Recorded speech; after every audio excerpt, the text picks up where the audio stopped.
Go ahead and imagine yourself walking along the shoreline of a beautiful stretch of beach. Take a deep, deep breath and just begin to relax. Just think about relaxing every muscle in your body, from the top of your head to the tips of your toes.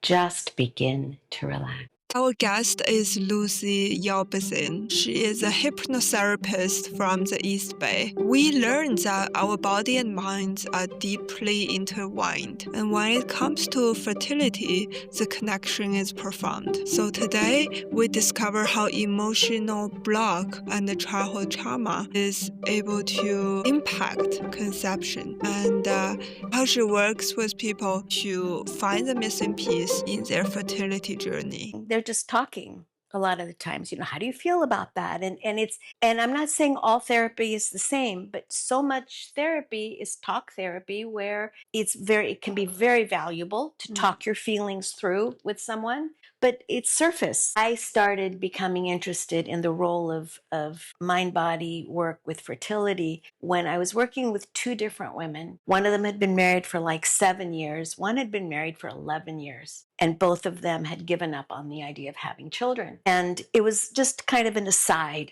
that when I was getting to know them and doing my intake and all that, do you have children? No. But, it hasn't happened for us. And, we've kind of put that on the back burner. Well, as the work went with each of these women, they were working on family issues. Out of the blue, within 2 weeks, both of them got pregnant.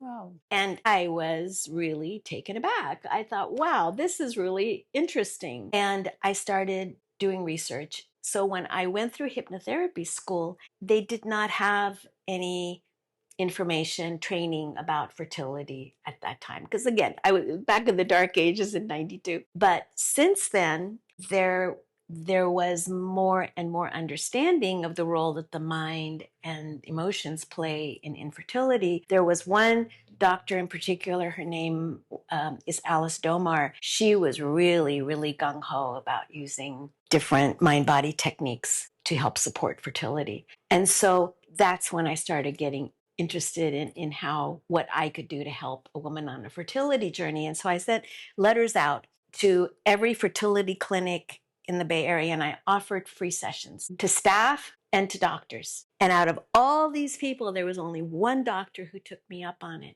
And her name is Amy Ibaz. She's a fertility out of San Ramon. She came and she experienced the work. And I'm so proud. She's become just a luminary in the field, world renowned. And I can see in her that curiosity, that openness, and the genuine caring that she's known for. I worked with a woman who was having difficulty conceiving. Her fertility specialists called unexplained infertility. That means there's really something going on up there. We worked with the interactive hypnosis, where I asked her to go to the source of the block, whatever block there is to you conceiving and carrying a healthy baby to full term. And she accessed through hypnosis that her mom had died. And there was a part of her that couldn't imagine bringing a baby into the world without her mom being there. She'd never made that connection before. I didn't make the connection for her. This came from her. And so once she recognized that connection that her mind, that her soul was making, she was able to then be open to changing it, to shifting it, to transforming it. That was just one session. So another example, a woman recently was referred to me by her therapist, and she was having a real attachment to a situation in her marriage from now several years ago, and she couldn't get over it. It was just haunting her. It became an obsession for her. And her therapist referred her to me.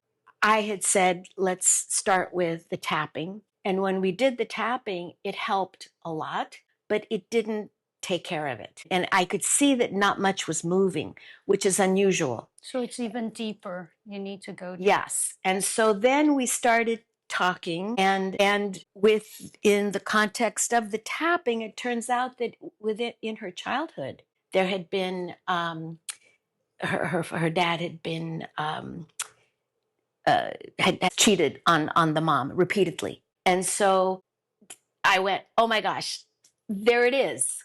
There it is. That's where it is. And so by then we had finished our time, and I work in 80-minute sessions. I don't have a 50-minute clock. I need my time with the person.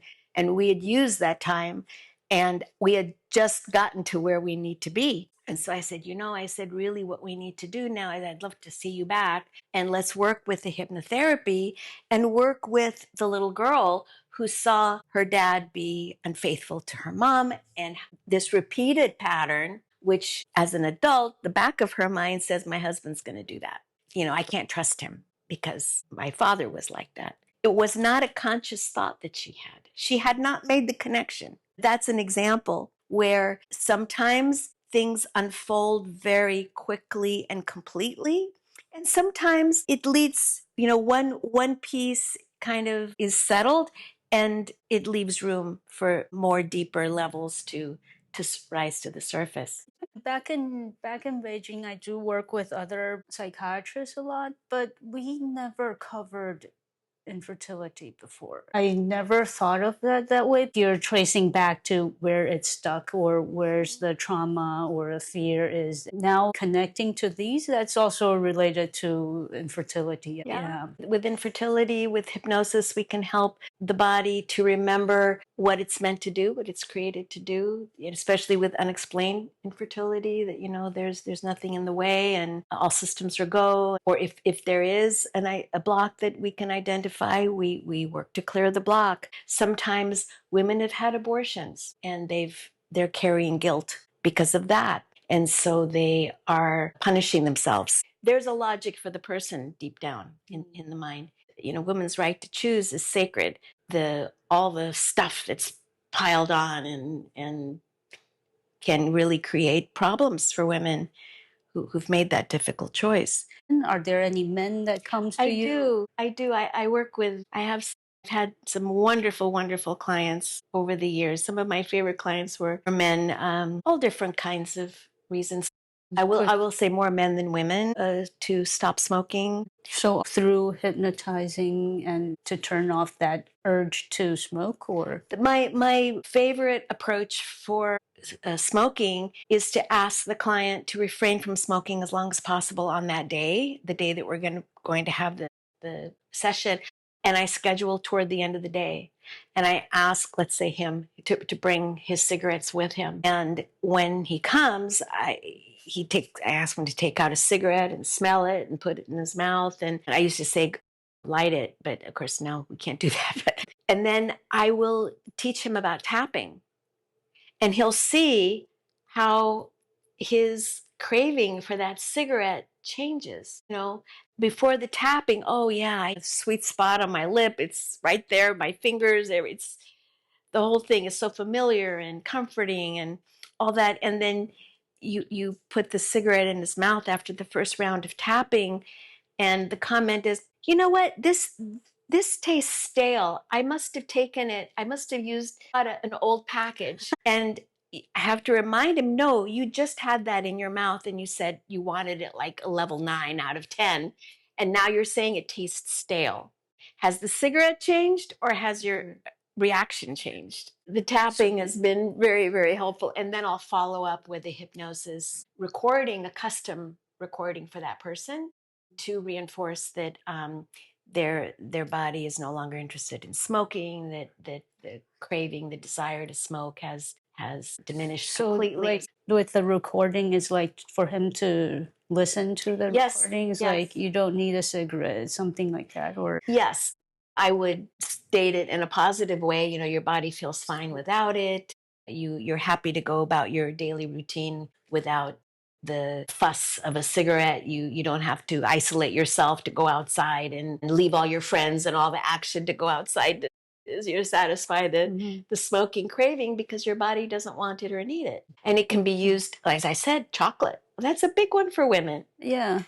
So, for example, if we want to try the tapping by ourselves, like for one day, how many times I need to do the routine? You could do it as little or as much as you'd like. There's no set amount. The man who created this, Gary Craig, he would suggest that you tap at the end of the day in bed and just kind of go through your day. And if anything felt sticky or that tightened you up or that was unpleasant to think about, that you would tap on it so that by the time you were ready for bed, for sleep, it was like clearing the decks. You swept everything away, your mind was calm and quiet, and you could sleep easily.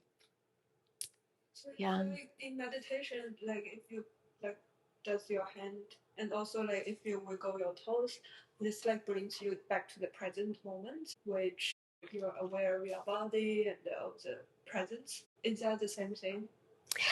I wouldn't equate presence with the tapping. The tapping is actually releasing pathways of thought, and even for pain, you can even tap to reduce pain levels.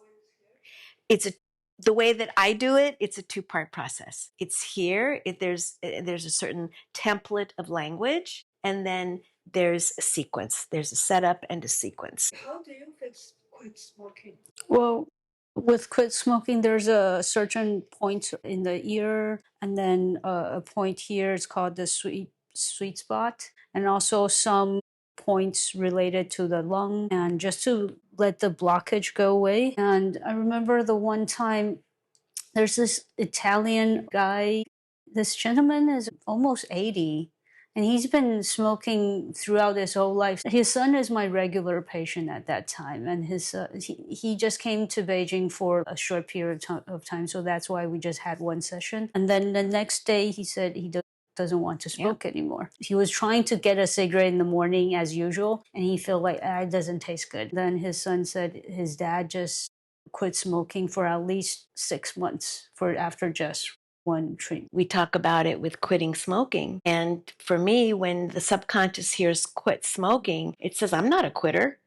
So I'm always really careful. And I say, okay, you're becoming a non-smoker. You are stopping smoking. So you're not a quitter. So I've eliminated that word from the vocabulary. The subconscious mind is very literal. And so when it hears something, same thing with weight. Our usage of terms for weight management, very archaic. We talk about losing weight being a good thing and gaining weight as being a bad thing. And yet, way back when, if you gained weight, it meant you were prosperous, you were healthy, all was good. And losing weight meant you didn't have enough to eat or you were sick or something. And so I'm careful about that too with weight management clients. And I say that you are shedding weight, shedding pounds, shedding fat.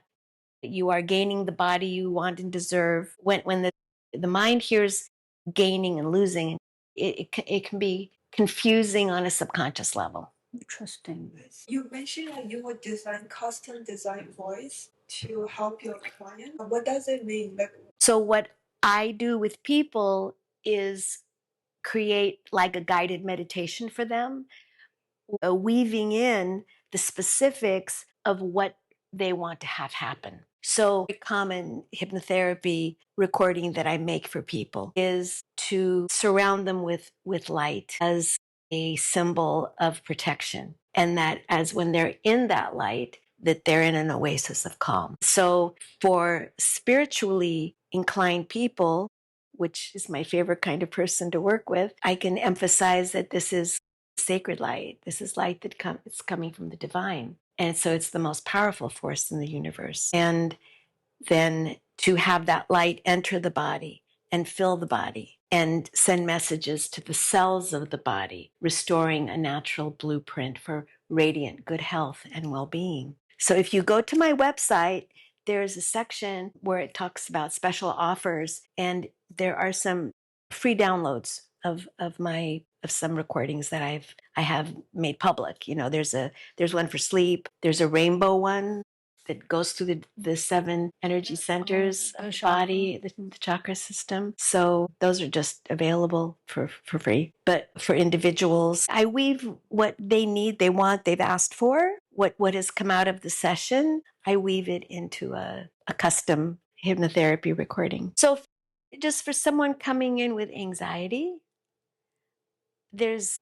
I would ask about what's going on in your life. And I use a process called dowsing, which is using a pendulum to ask yes and no questions.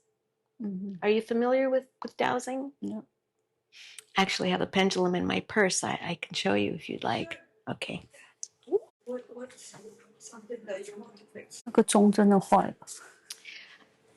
So it could be anything. It could be a necklace. So it's a weight on a string, a chain. It could be a paper clip on a piece of sewing thread. It could be, a lot of times they're made out of wood or brass or rose quartz or clear quartz. And if I ask for my signal for yes, you can see that the weight at the bottom of the string is going in a clockwise circle. If I ask what is my signal for no, without changing my body, my posture, my hands, it changes direction and it goes north-south like on a compass. And so if I ask for the yes, it goes back to the clockwise circle. And I ask for no, and it goes north-south. So the way that I work, that may set me apart a little bit from other practitioners. When I start my day in my office, I specifically create sacred space in my office. And I call in my wisdom team. I call in specific angels to fill my space. I use lavender and frankincense spray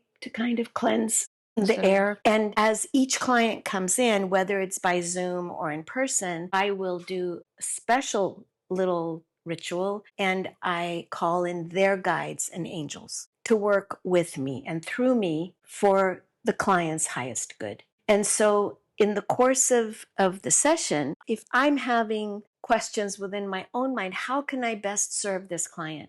That's how I proceed with what I'm going to do in that day. Creating the idea of a shield of light as a symbol for the mind to hold on to help it feel safe, secure, and protected. Okay, I'm going to suggest that you not have your foot underneath. You're welcome to lie down or sit really comfortably. Yeah. And as you relax, let your powerful subconscious mind filter out any outside sounds that you hear. Traffic noises, footsteps, other voices, phones. Those sounds are unimportant. Disregard them. Loosen, let go, and relax. Feeling the relaxation deep inside your neck and shoulders and flowing down, down, down along your arm.